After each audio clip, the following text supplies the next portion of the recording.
So when school authorities tell a mother, as you already heard, that her son is sick and needs to be on drugs, how in the world is she to know that that is simply a lie? How is she to recognize that what experts now call attention deficit hyperactivity disorder is simply not a disease? Now, such a mother is not an expert in the history of psychiatry.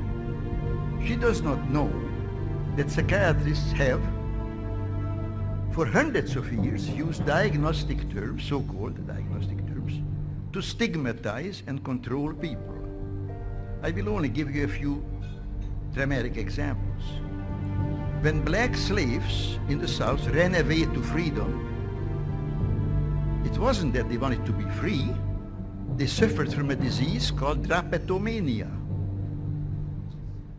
From drapetes, runaway slave, and mania. I'm not making this up. This was a legitimate diagnosis, just like attention deficit disorder is. Women, half the population of mankind, of course, if they were foolish enough to rebel against domination by men, well, then they had a serious disease called hysteria, which was due to their wandering womb. Now, none of those behaviors was ever a disease, and of course it's not a disease.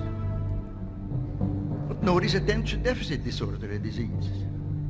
No behavior or misbehavior is a disease or can be a disease. That's not what diseases are.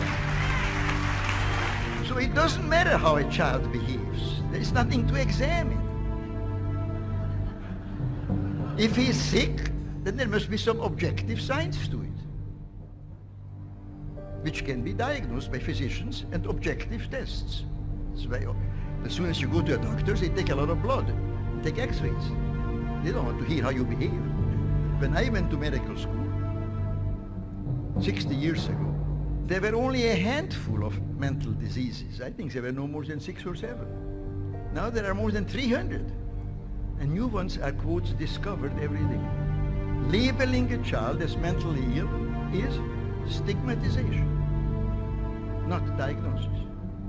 Giving a child a psychiatric drug is poisoning, not treatment.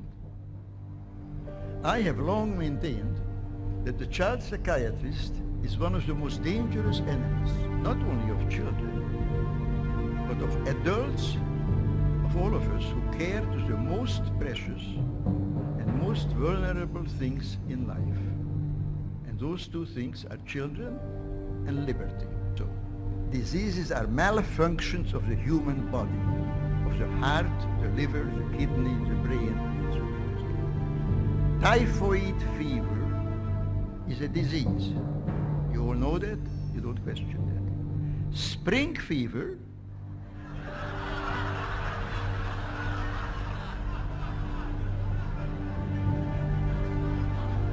all you have to know is English.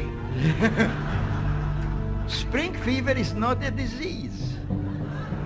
Now why not? Because we all know that it's a figure of speech, a metaphor, a little piece of poetry. No, so are all mental diseases. Mental disease is a metaphor. The task we set ourselves to combat psychiatric coercion is important. It's a noble task, a task in the pursuit of which we must, regardless of obstacles, persevere. Our conscience commands that we do no